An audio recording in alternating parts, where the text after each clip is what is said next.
The sun had barely risen in Ouagadougou when the gates of St. Clotilde Private Hospital slowly slid open, letting in a modest breeze and the quiet footsteps of a man in a beige shirt. The hospital was a pristine monument to private healthcare. Its glass walls gleamed. Its staff wore spotless white.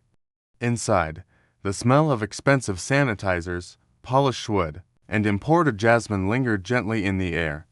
From the outside, it looked more like a luxury hotel than a medical center.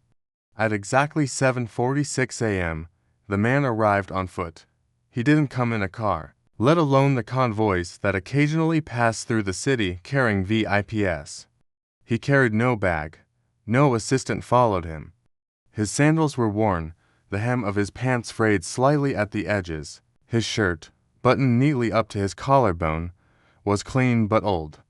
He walked with a slow, composed pace, like someone who was never in a hurry because he always arrived right on time. He paused at the front reception desk and offered a soft smile.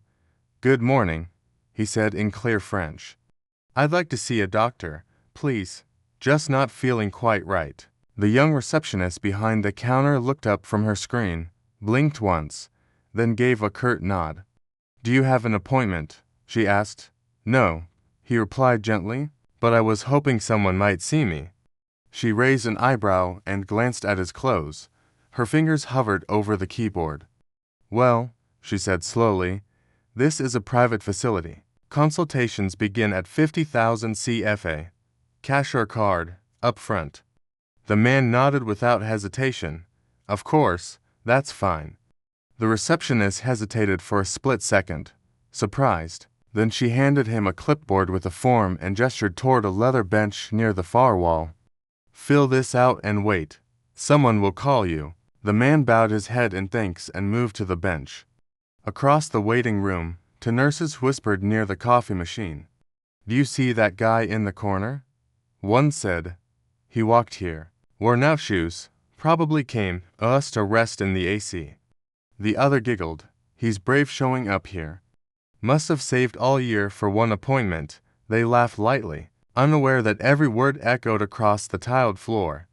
The man said nothing. He sat quietly and began to fill out the form. Slowly, carefully, as though each answer held weight. He had no phone in hand, no distractions, just the form, a pen, and his own thoughts. Around him, the flow of the hospital continued uninterrupted. A businessman in a sharp gray suit was led to a private lounge. A foreign woman wearing gold-rimmed glasses was served bottled water as she waited for her dermatologist. A politician's wife swept through, with two assistants carrying her handbag. No one looked twice at the man in beige. He waited. 10 minutes, 30, an hour. Finally, a nurse in pale blue scrubs walked into the waiting area. "Ibrahim," she called, only his first name, voice flat. He stood up, folded the form neatly, and followed her. Down a pristine corridor lined with private rooms, they walked in silence. The nurse didn't say a word. She barely looked back. Inside room 3, a doctor waited, middle-aged, sharply dressed, silver-rimmed glasses, polished nails, a Rolex peeking from under his sleeve. He barely looked up from his tablet as Ibrahim entered. "Symptoms?" the doctor asked without introduction. "Light dizziness," Ibrahim said calmly, "some tightness in the chest. Nothing alarming, but enough to check." The doctor scribbled without comment. "Blood pressure, ECG, blood work. We'll run a few tests. But just so you know," the doctor said, looking up briefly, "this isn't a charity clinic. Everything costs." "Are you sure you're in the right place?" A pause. Ibrahim looked at him, not insulted. "Simply steady?" "Yes," he said. "I am." The doctor shrugged and waved him off to the adjacent lab. As he left the room, another nurse passed by, saw him, and whispered to a colleague. They both shook their heads and muttered something about people wasting time. But then the entrance, a sound of boots, of precision. 6 men in suits entered the hospital. Each had an earpiece. Each moved with trained steps. Nurses paused. The receptionist sat up straight. Whispers spread fast. Security? Government? Who are they here for? And then the black SUVs pulled up outside. A tall military officer stepped out, scanned the front desk, and asked a single question: has a man named Ibrahim arrived? The receptionist froze. Yes, room 3. The officer walked down the hall. The doctor in room 3 was checking his calendar when the door burst open. The officer stepped inside, stood at attention, and saluted. Mr. President, your security detail is ready. The health minister and prime minister await your briefing downstairs. Silence. The doctor dropped his pen. The nurse behind Ibrahim gasped. He stood slowly, still composed. He nodded once to the officer, then turned to the doctor. Thank you for your time. I feel better already. He walked past them with a grace that didn't need permission. In the hallway, every head turned, the nurses who had whispered, the receptionist who had sighed, the patients who had judged. They watched him walk, not as a man in beige, but as the leader of their nation. And he said nothing to them. He didn't need to. Word spread like fire through polished corridors. Staff stared at each other in disbelief, whispering fragments of phrases. The president, that man? The same one. Outside, the press was already gathering. Cameras clicked, microphones raised. A podium had been hastily set up near the main entrance where Ibrahim was now stepping into the sun, flanked by his ministers. He stood still for a moment, then nodded for silence. I did not come here today to make a scene. He began. Nor did I come to test anyone. I came as a patient. He paused. But what I found here was not just medicine, but a mirror of our mindset, where clothes determine kindness, where status dictates service. This is not about me. It never was. The crowd was silent, hanging on each word. Let this be clear. Respect should not wear a Rolex. Dignity should not ride in convoys. Compassion should not depend on clothing. He stepped back. His ministers did not speak. They didn't need to. The words echoed through the glass walls, through the polished floors, into the bones of the institution. Inside, the staff began to shift uneasily.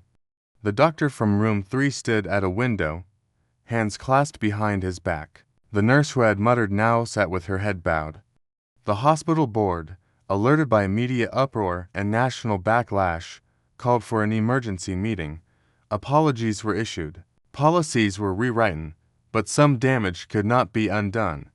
Ibrahim returned to the palace that afternoon, not with anger, not with vengeance, but with a silent resolve. Later that week, he would announce a new initiative, public training programs in all private institutions on ethics and human dignity. And across the country, his story would be retold not as a tale of shame, but as a lesson. Sometimes, the most powerful statement a leader can make is walking alone, wearing beige, and waiting patiently. The world did not stay silent. International media outlets picked up the story within days. From BBC to Al Jazeera, CNN to France 24, headlines exploded. Burkina Faso's president humbles a nation. The man in beige. Power redefined. The footage of President Ibrahim entering the hospital alone, in silence, followed by the stunning moment of military recognition, became a viral symbol of dignity across continents. African nations took special note.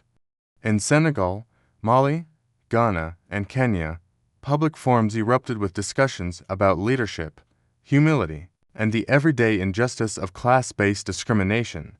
A university in Nairobi launched a speaker series titled Leadership Without Entourage. In France, where private healthcare practices had long been scrutinized for their classism, national debates reignited. Prominent French health professionals issued public statements applauding Ibrahim's poise and condemning the prejudice exposed by the incident. Editorials called for introspection. Would we have treated him any differently? Meanwhile, St. Clotilde Hospital was forced to adapt, not by decree, but by necessity. Patient numbers dropped, online reviews tanked. A coalition of private clinics across West Africa voluntarily adopted a new charter, Human First. It included clauses on blind intake, with no personal appearance during registration, empathy training, and universal dignity pledges signed by all staff. But perhaps the most remarkable shift happened in the hearts of everyday people. Barbershops, market stalls, church gatherings, and classrooms buzzed with retellings of the story. "I used to think power meant armored cars," one man told his son. "Now I know it means walking alone with pride." Teachers asked students, "If Ibrahim sat in your class wearing that same beige shirt, would you treat him differently?" Children across Burkina Faso wrote essays titled "The Day Our President Taught Us Kindness." Months passed, and the story only grew stronger. Ibrahim himself rarely mentioned it again.